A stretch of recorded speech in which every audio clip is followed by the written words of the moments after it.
Hello everyone, my name is Zaheen Nanji, your host for Attract Your Ideal Weight.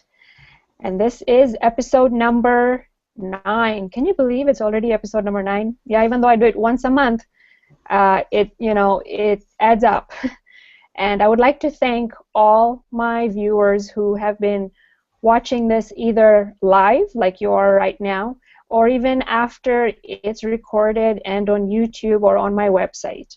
And you can connect with me on my website. And if you missed the last 8 episodes, make sure you go on my website right here, attractyouриdealweight.com. And that is based on my book that you see here, attractyouриdealweight.com, 8 Secrets of People Who Lose Weight and Keep It Off. By the way, I just completed my virtual book tour. It was a great success. And again, thanks to all of you who supported it, gave me great reviews, and I just can't believe how well it went. From the reviews to the articles to the blog posts to even being on radio and having that kind of support. So thank you so much. And the book is still 99 cents on Kindle. The print book is a little different than the Kindle because I have some daily intention journals. If you want the print book, you can get them from my website, attractyouриdealweight.com. So I'm excited about today's episode, episode number 9. And like I mentioned, if you missed the last 8, make sure you go and watch it. But every episode is different. Every time I have amazing guests who come on and share really great stuff with me. And we're in Canada, Alberta, and it's always really cold here. And at this time of the year, I don't know about you, but for us here, when we see the snow on the ground, it's always kind of, when is the snow going to go away? But interestingly enough, I had a client who sees me once a week, and she recently said to me, Zaheen, every year around this time of the year, I become a hermit. And I go, why? And she goes, I don't know. It's just the skies are kind of cloudy. There's snow on the ground, and we've had snow since November. I just feel kind of, And so when my guest today, when I found her and she found me, she told me about this great advice that she has for people who feel kind of meh, or have low energy during this time of the year. And she said, well, I have some advice for that. And I go, you do? This is perfect for this time of the year. So I'd like to bring on Loretta. Hi, Loretta. Come on and introduce yourself. Hi, everyone. First of all, thank you, Zaheen, for having me on your show. I've been watching, and I think you're doing a fantastic job bringing on guests, but most importantly, I believe in what you do. So thank you again. And when you're talking about this time of year and there's the feeling of low mood and, you just don't want to feel like putting one foot in front of the other, we have to remind ourselves, especially in this northern climate, that, yeah, indeed, the light isn't as strong. There's not as much daylight. But if you think about possibly the last time most of us had our skin exposed to sun, that would have been in September. And typically for most people, the vitamin D level, or at least the vitamin D that's been stored, is depleted by about month 3 or 4. And that takes us to January, which is after Christmas. And a lot of people might be feeling the loss of, they had to say goodbye to family members. And so in that part, it's not just maybe what's missing in the diet, but it's just that whole situation where January just tends to bring on the blues. So. That's interesting too, Loretta, where you talk about how that the vitamin D, where we do have it, but then by the time we come to January, it's depleted, which I didn't even know that. That's great advice and just important information for people to know, because if I didn't know that, I'm sure there's so many others out there that just didn't know that. So Loretta has just joined us, and if you have, it's Attract Your Ideal Weight show here, and this is episode number 9. And again, We are talking about brain power and brain foods. So stay tuned because you will learn a lot more about how you can have increased energy, increase amazing good mood throughout the rest of the winter here. So stay tuned. So I know that Loretta forgot to introduce herself and what she's all about. So why don't we do that, Loretta? I was just thinking of that. Who's this Loretta? Well, I'm a guest. That makes me credible. No, I'm actually a holistic nutritionist. I like to call myself a nutritional detective. I am, though, by title, a natural nutritional clinical practitioner. So I have all these letters behind my name, but primarily I really love to share information about nutrition, and not just the physical, the diet and the exercise, but also tap into emotional and spiritual. So a holistic approach to health. I'm a teacher, so I'm currently on staff at the Canadian School of Natural Nutrition here in Edmonton. I own my own business, Sprout Natural Nutritional Consulting.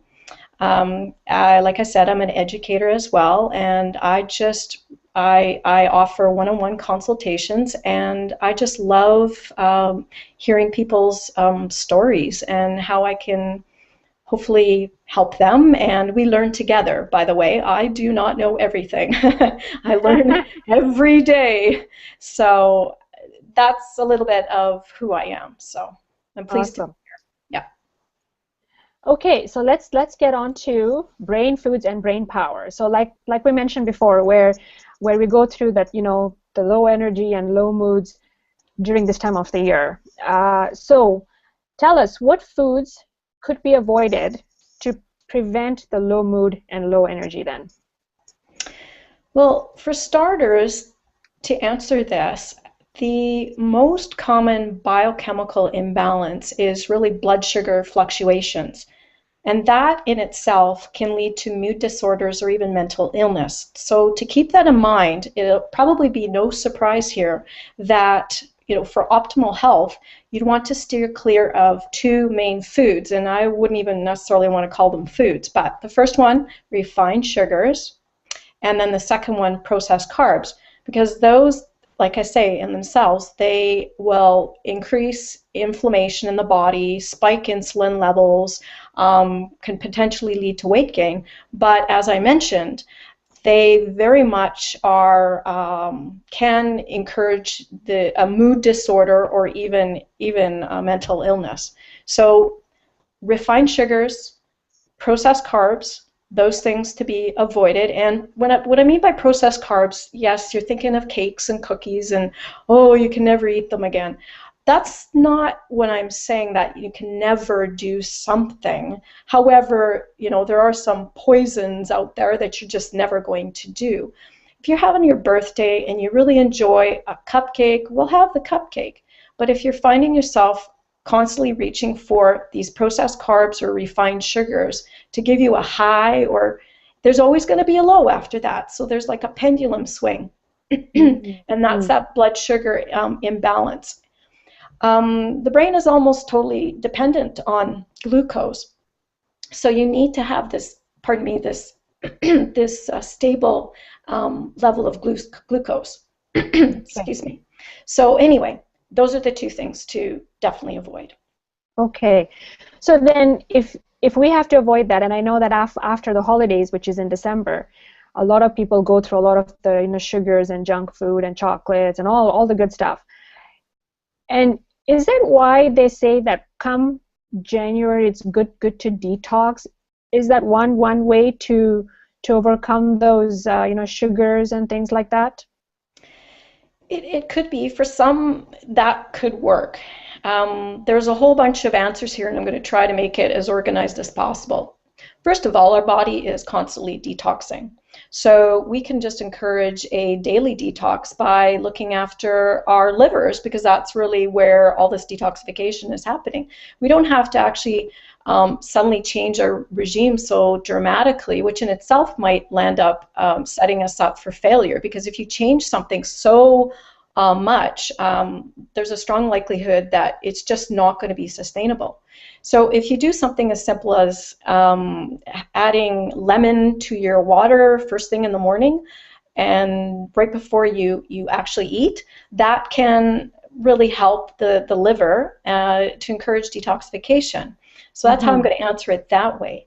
As far as just like cleaning out your sugars, like from Christmas, it really, the body is just desperate to recover, and quite quickly. So at the cellular level, it's quite amazing that you don't really have to do this dramatic, I feel, dramatic, cleanse. However, you could consider doing that at some point in the year.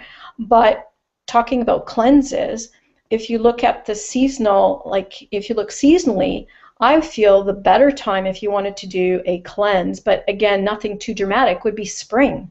So in the winter, it's just this graduation that you just don't want this big switch, because it's probably not going to be so sustainable. So there's your hopefully politically answered correctly answer. However, so. That's fine. Okay. But that's a good thing that you mentioned that, because I know that come January, a lot of people do dramatic changes, and that's what I have in my book, and that's what it's all about. That listen, take it slow and baby steps, and I'm glad that you brought that up. And you're right that the liver is what I say is the janitor for the body. It helps to detox and helps to take out all the stuff that you've been going through. So that's great. Well, if we have to avoid sugars and processed carbs to be able to come out of that low, mood and low energy, what can we have then to increase energy and increase our mood? Well, for starters, I think what we need to remind ourselves is basically the three macronutrients, which would be, protein, fat, and carbs. And when we're looking at carbs, in the previous answer, of course, we were talking about processed carbs is something to be avoided. But carbs also include, like good carbs are vegetables and fruit. However, remember I was just talking about an imbalance in blood sugar. For some fruit, or definitely fruit juices, they could be having that imbalance in blood sugar as well. So having carbs, like eating more vegetables, I'm a big fan of crowding out the bad. So, and lots of color, because we eat with our eyes. So you want it to be not like you have to be in the kitchen for hours. My goodness, we have these schedules that are just busting. But have colorful vegetables as your carbs, and they're going to have fiber in them, which will offer satiation, which will help to balance the blood sugar. So we need those carbs because we need the glucose at the end of the day. The carbs are going to turn into that glucose, and that glucose, again, is needed for fueling the brain. Good fats. Our brains are primarily made up of fat. So we should make sure that we are including good fats. And what I mean by good fats, and a lot of the listeners could already be thinking of maybe a good fat like extra virgin olive oil, coconut oil, avocado oil, even just having the whole food, the avocado itself. There's like tahini and sesame seeds and things like that, nuts and all kinds of goodies that really will be, yeah, sure, some of them are high in calories, but I'm also not a fan of necessarily counting calories to the point of it's so stressful, because of course you don't want to just have a huge plate full of nuts. You're going to probably have 2 days worth of calories right there. But nuts and seeds for fats, and then protein, because the body needs protein so that the amino acids that are actually needed to build up protein and actually be broken down for amino acids. A little of a technical thing here, but that's the building block and the starting point for these neurotransmission neurons that are communicating with each other in the brain, as well as hormones. So we want to have good protein in our diet, like lean, like meat and all kinds of other proteins as well. Even like avocado Right. has some protein as well. So So what I hear you say here is that to be able to just improve your overall mood and energy is to make sure that you just don't eat one or two kinds of foods, but have whole foods that are close to earth. For example, like you're saying, your meats, or lentils too is protein. Uh, beans, fruits, and veggies. And if you want to have carbs, then you have the natural carbs that are also found naturally, which are your fruits or your fruit juices that you make fresh as well. So since you're talking about fresh foods, let me ask you this question. Why is it important to eat food that is fresh all the time?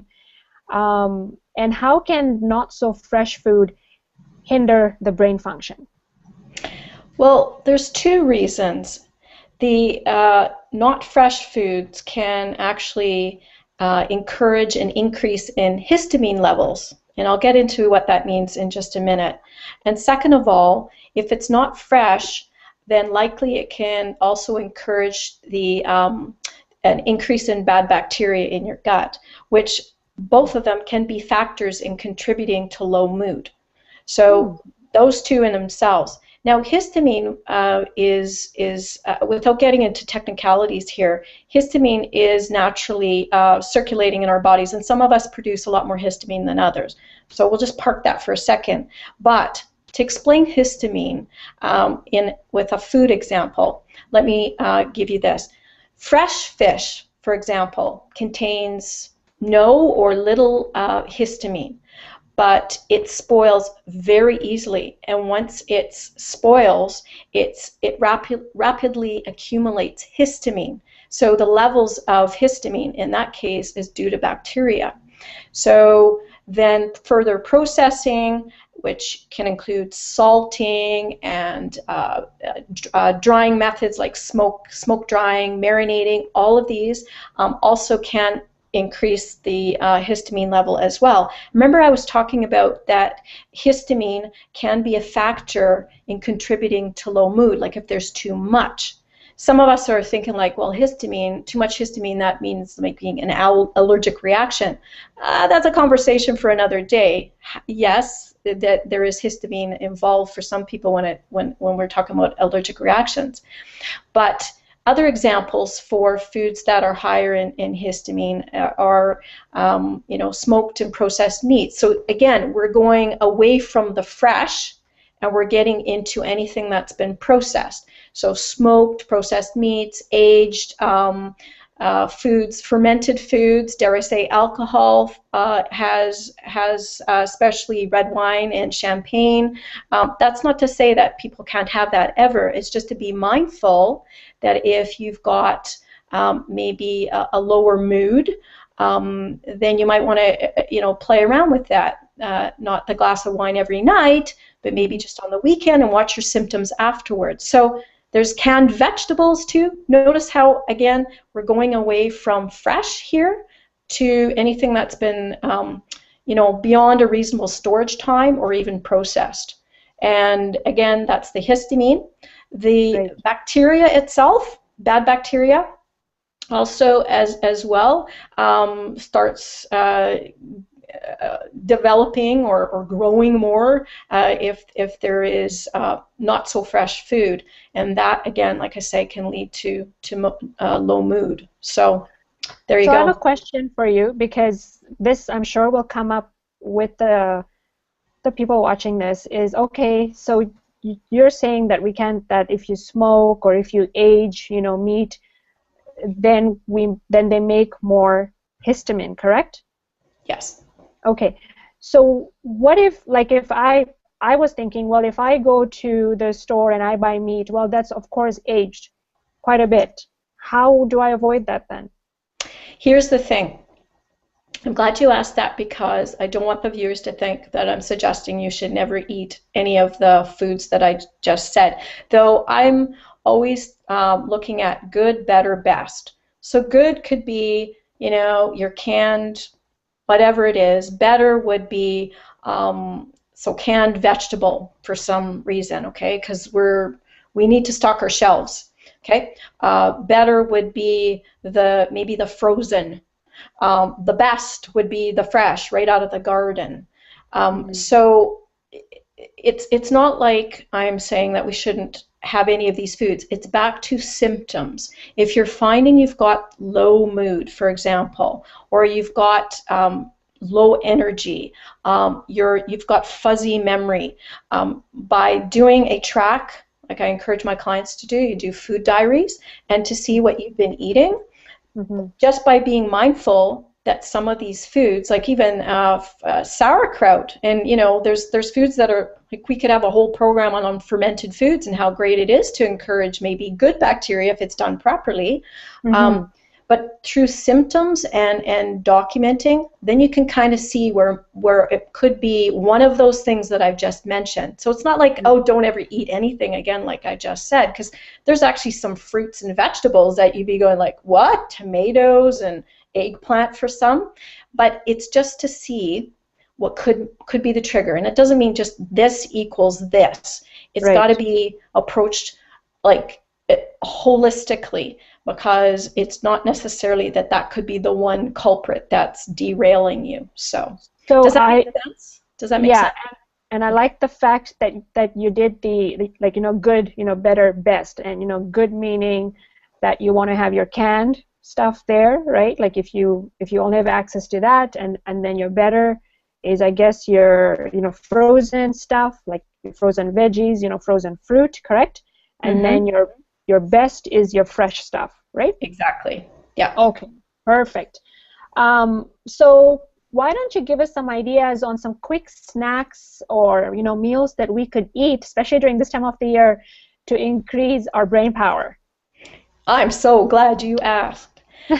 Well, I'm a big fan of eggs. I think eggs are very versatile. So if you can tolerate eggs, poach them, have some greens on top, because the combination between the good nutrition in the eggs and then the greens, they're just like a great marriage.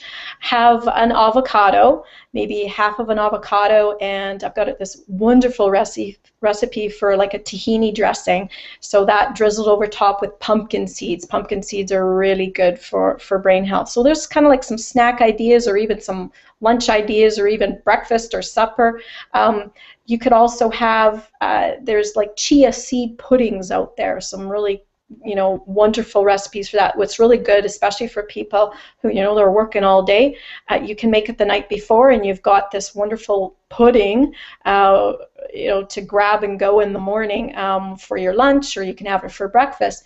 There's even salmon, of course, salmon being such a star when it comes to a food choice for supporting brain health. Have it with broccoli. Broccoli is just fabulous. It's full of chromium, which helps to stabilize blood sugar, and of course it's got other minerals in it as well, like calcium, etc. Then you could have quinoa. Quinoa is just such a great star. Have some salad on the side, and put some coconut oil in your smoothie. Have some dates, like medjool dates with some pistachios. I mean, the list goes on. There's really I know there could be like the brain block. I mean, I have brain blocks.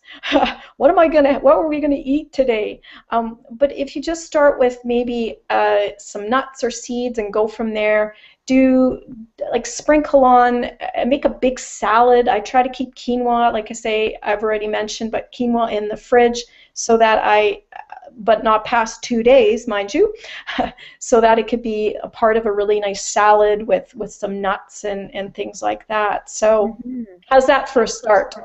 That's great. Now, I do have a question, and I find that this comes up a lot with my clients and with my viewers. And by the way, for those of you watching, we are talking and speaking with Loretta, who's a clinical holistic nutritionist, right, Loretta? Yeah, holistic, absolutely.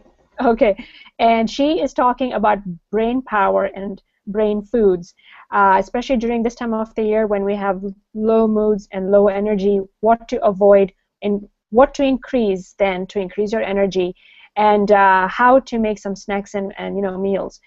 what I always get asked, Loretta, is I don't have time, and I get this all the time from people.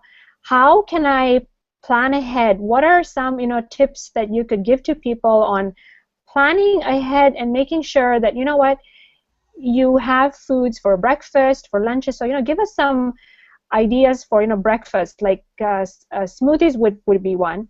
But how can they plan ahead so that things are easier as the week goes on, so they don't have to go to a drive-through and say, well, I didn't have time to cook today, I'll just go there and pick up something.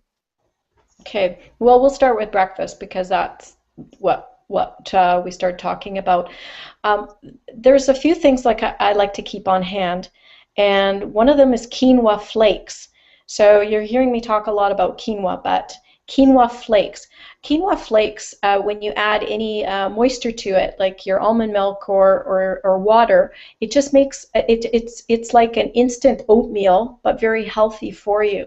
So I encourage my clients who are, they're in the corporate world and they need something to grab and go, have for lunch, have for breakfast, or keep on hand at the office in the fridge a jar of quinoa flakes, so you can add your hot water or your, put some hot almond milk in it, have on hand some nuts and some, maybe goji berries or something like that. But we don't have to get so exotic so that it becomes out of reach as a price point for some people. Eggs, I mentioned that. Eggs are so versatile, so I'm thinking about what to have on hand in your pantry or kitchen. And greens, for sure. I'm also very much into different types of noodles. So not that I am wheat intolerant or have an allergy to wheat, but I've been doing an experiment, mostly because a lot of my clients are actually asking about gluten-free eating, that there's, especially at like your local Costco, will have so many different types of pastas that have like millet or amaranth or any of those other seeds or grains. So that's just a really easy supper, and you make sure you've got some vegetables on hand. And again, like I say, the nuts, and my brain is blank here for a moment. Am I helping anyone? Yes, yes. So I think what you're saying is have those kinds of things on the side so that you can make a quick stir fry, right? Yeah, a quick stir fry or a meal in a jar. Like I encourage my people buy these little jars and put as much in there as possible, and then have your fresh greens on the side, but then have your salad dressing. You put it in there, you shake it up, then pour it on top of your greens, and now you've got an instant lunch or an instant supper. Make sure though it's glass jars, correct? Absolutely. Glass jar, like little mason jars like this. Right, because that's what I've heard too, that it can stay, fresh. Like if you put your lettuce and your, veggies and then your dressing, and you're right, you shake it up, it stays for up to 4 days, I've heard, and it's pretty good. Yeah. Okay, perfect. Now we're running out of time, so I would like people to know a couple of things. Again, this is Attract Your Ideal Weight Show. I'm your host, Zaheen Nanji, and if you want more free stuff, listen. You can go on my website and get audio tracks for free on my Fat to Thin Attract Your Ideal Weight Show. Go on the website that you see here and get the audio tracks for free. I have a home study coming out on my book, Attract Your Ideal Weight, because I started to coach clients and I've just got really so busy that I haven't had time to take on more. So the home study is coming out. If you're on my email list, you get the first dibs for it at a low, low price. So make sure you do that too. And I also want to tell Loretta that, if you want to find her, where can they go? And do you have anything that is, coming up, like a webinar or a workshop that, people can go to?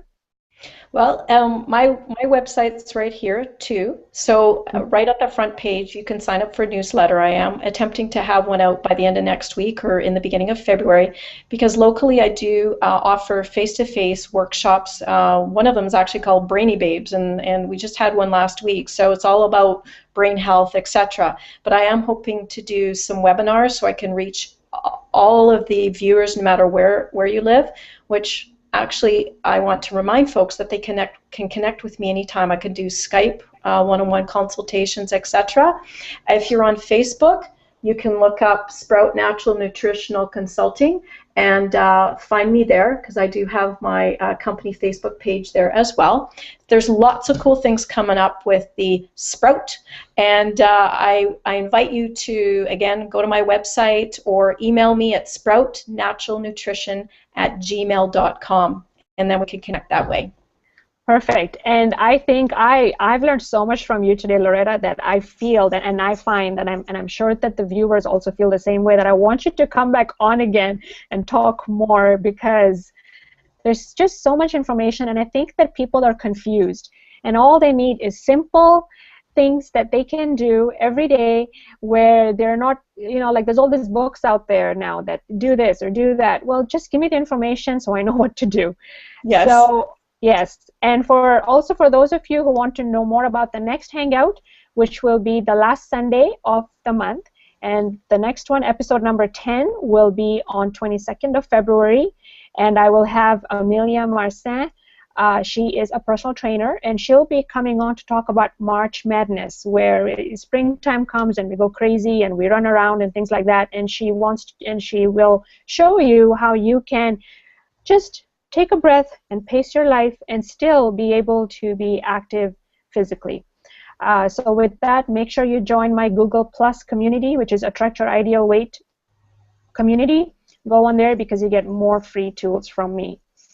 And up until then, I guess we'll see you next time. Make sure you go to my website, give some comments there, and I'll see you soon. Bye now. Thank you for having me. Bye.